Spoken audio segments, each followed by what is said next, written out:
If I told you that 1 year after the 2022 World Cup, we would be talking about it being perhaps the greatest international tournament of all time, I'm 100% sure you wouldn't believe me.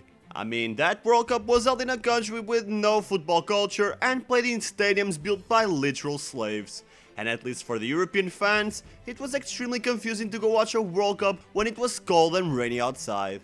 Still, the 2022 edition is in my books one of the best World Cups of all time, and in this video we'll go through all the drama, crazy comebacks and underdog stories that this tournament provided. So if you clicked on this video to hear me talk about it being rigged or complaining about Qatar's human rights issues, I'm sorry to disappoint you, but you're in the wrong place. Now, right off the bat, there were already a couple of surprises. We were still in the playoffs, and thanks to the luck of the draw, Italy and Portugal got placed in the same playoff tie. If both nations had won their accessible draws, you'd have a playoff encounter worthy of a World Cup final. But they didn't. Portugal barely scraped by thanks to a missed penalty by Burak Yilmaz, who curiously retired right after the match, while Italy got eliminated by North Macedonia thanks to a goal scored in stoppage time.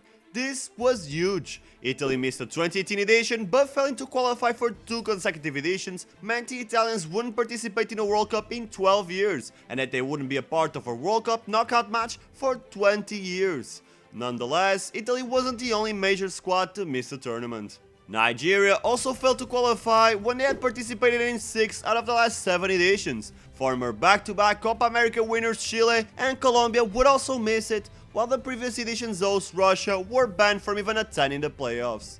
And just like that, the stage was set for an unusual World Cup with unprecedented consequences. This would be both Ronaldo and Messi's last chance at World Cup immortality, a battle between 2 veteran knights supported by 2 emerging squads willing to die for them on the field.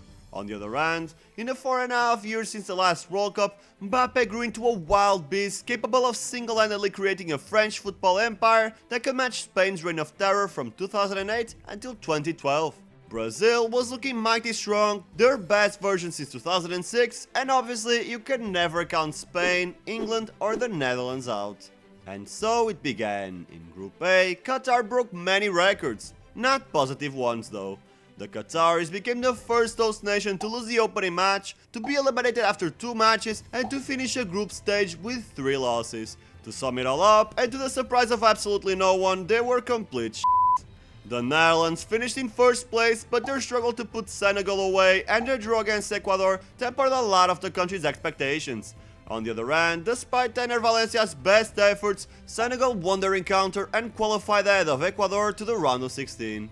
Group B had nuclear proportions, 3 political powerhouses in the same group, and Wales trying to squeeze the last drops of greatness out of a Finnish Gareth Bale. In the end, England reigned supreme. They destroyed both Wales and Iran in a match where both Maguire and Alireza Benavad were removed from the match due to a concussion. The USA also shut a lot of critics down. They were able to hold England to a draw, and while they should have beaten Wales, they got over Iran and rightfully qualified to the round of 16. Still, those 2 groups were quite tame compared to the other 6, where you either had upsets, dramatic final rounds, or both. Group C kicked off with the biggest shock of the entire tournament. Saudi Arabia beat Argentina 2-1 and made everyone think Messi could have one of the worst World Cup farewells of all time. However, Argentina would win their next 2 matches and comfortably finish in first place. Mexico, that nation that never misses the round of 16, showed up with an aging squad and this time around couldn't achieve more than a 3rd place finish. Perhaps even worse is the fact that the referee disallowed them a goal in the last minutes of play that would put them ahead of Poland on goal difference. In the end, Salem Al-Dazari scored for Saudi Arabia and sealed Mexico's exit. Group D was a group of upsets. Every World Cup winner from 2006 onwards had been eliminated in the group stage. So despite France's elite level, there were some concerns they could flop due to the pressure similarly to what happened in Euro 2020. But nope, they were on to the round of 16 after just 2 matches. Then in the last match day, they go and lose against Tunisia. It would be a waste trying to predict this group. Even the 2nd place team was completely out of pocket. Denmark was seen as dark horses and they finished rock bottom, while Tunisia, despite pinning France, couldn't qualify ahead of Australia. Next up, we had Group E, in my opinion the most fun to watch as a neutral in the entire group stage. First of all, Germany, desperate to leave a better image than in 2018, saw Japan turn a match around in the last 15 minutes of play. In the other game, Spain destroyed Costa Rica 7-0, prompting everyone to fear that La Roja could go back to what they once were during the beginning of the last decade. Yeah, right. Despite dominating Germany, Spain could only get a draw in that bout. Perhaps even more surprising was Japan losing against Costa Rica, with the only goal in the match being the first shot on target by Costa Rica across the entire tournament. In the last match day, every nation could still qualify to the knockouts, and for a brief period of time, both Japan and Costa Rica were in top positions ahead of the two European giants, which, if it happened, would be the greatest upset in a group stage of a World Cup. Sadly, it wasn't meant to be. Costa Rica couldn't keep their advantage against Germany and lost the match 4-2, and even though Japan beat Spain 2-1, La Roja was still able to qualify thanks to goal difference. Now, looking back at Group F, it's kind of funny to me considering all I've heard around that period. Everyone was hyped by Canada. Most fans not only thought they could progress to the knockouts, but also make a deep run in the World Cup. Well, at least they guessed the group where the biggest surprise in the entire World Cup would come from. As unlike Canada, who got ripped apart by everyone, Morocco were the most offensively solid in the tournament and got a surprising first place finish. Croatia showed up to the tournament with the best midfield of the tournament and were able to master their weaknesses up front and qualify once again to the round of 16. Belgium, on the other hand, were by far the biggest disappointment of the tournament. We knew their golden generation was reaching its natural demise, but few could ever predict it would be so atrocious up front. Ultimately, we would find out about the toxic environment that the Belgian squad lived behind the scenes, which makes their early exit easier to digest, but still. When it comes to Group G, I ain't got much to say. It was the only group that finished exactly the way I predicted, and Serbia, despite finishing dead last, provided the best spectacle.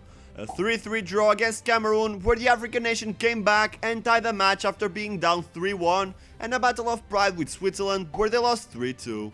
It's also worth noting Abubakar's red card and Cameroon's iconic win against Brazil. Even though it was worth nothing in the end, it was cool seeing such a talented striker that got his career ruined by multiple injuries have his big moment. And to cap it all off, we have heartbreak, or total euphoria depending on who you support. Uruguay came into this World Cup with the same dirty tactics as usual, but none of the quality that they once showed.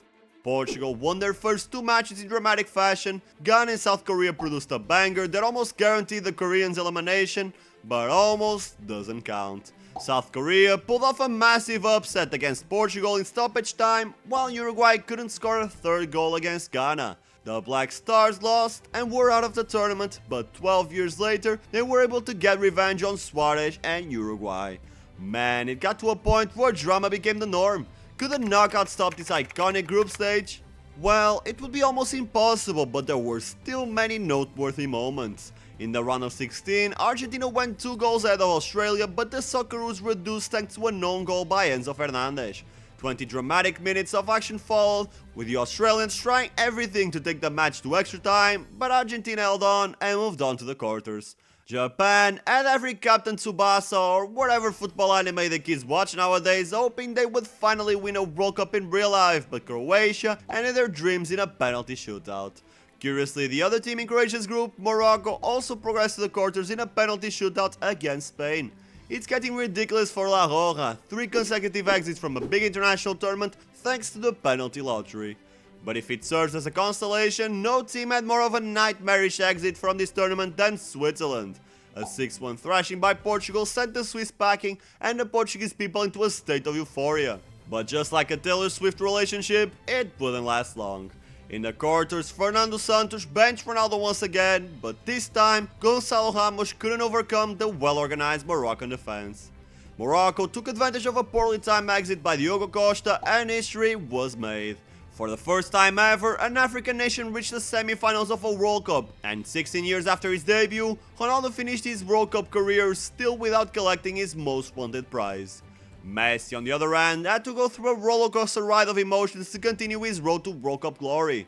After putting his country ahead by 2 goals, La Pulga saw his teammates crumble under pressure, allowing the Netherlands to tie the match and take it to extra time. In those remaining 30 minutes, we witnessed taunting from both sides, dirty tactics, but in the end, Argentina came out on top in a penalty kick shootout. Their continental rivals, Brazil, weren't so lucky. Despite dominating most of the match and getting the lead in extra time, the Brazilians made the foolish mistake of attacking with a lot of men, which exposed them to a late counter-attacking goal. Rodrigo and Marquinhos missed their penalties and Croatia shocked the world. Again. Still, the biggest heartbreak in this round has to be the one of Harry Kane.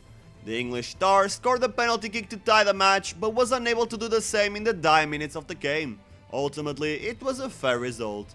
The French had been the most consistent side up until this point, and they thoroughly deserved the spot in the last four. The semis brought us an unusual matchup. France and Argentina looked like the favorites against Croatia and Morocco. But then again, most of this tournament had been compiled by upsets, so by that point, if someone told me the final would be Croatia versus Morocco, I don't know if it would surprise me that much. In the end, the semis were just our window of opportunity to rest our hearts a little bit before the ultimate climax. Argentina and France eliminated their opponents and progressed to a final that pitted the two best players in the world from that period.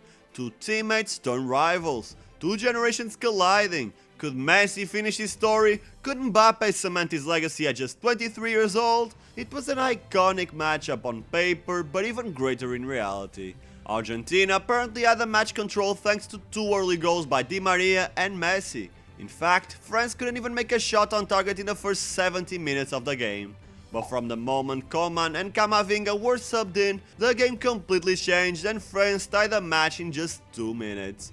Argentine fans couldn't believe what was going on. They had their third World Cup in the palm of their hands and it slipped right through their fingers. They wouldn't stay down for long though. After a goalless first half of extra time, Messi would once again put La Albiceleste ahead. However, with only 2 minutes left to play, Mbappé completed a hat-trick and tied the match once more. Everyone was tired, battered and depleted of any willpower, except Kolo Muani, who had a chance to repeat Iniesta, Eder and Götze and win a trophy in dramatic fashion, but he couldn't get past Emi Martinez. If only saw Mbappé.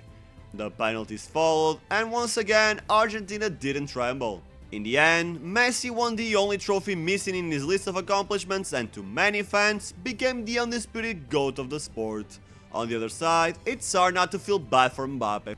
He completed a hat-trick in a World Cup final, something that had only been done once in history and still lost. But that's just how this tournament really was. There was never an undisputed moment of happiness for every fan. Morocco achieved something spectacular for themselves and for their continent. On the other hand, Ronaldo and his millions of fans had to endure the tough loss. Croatia caught lightning in a bottle twice, but millions of Japanese and Brazilian fans had their dreams of World Cup glory broken.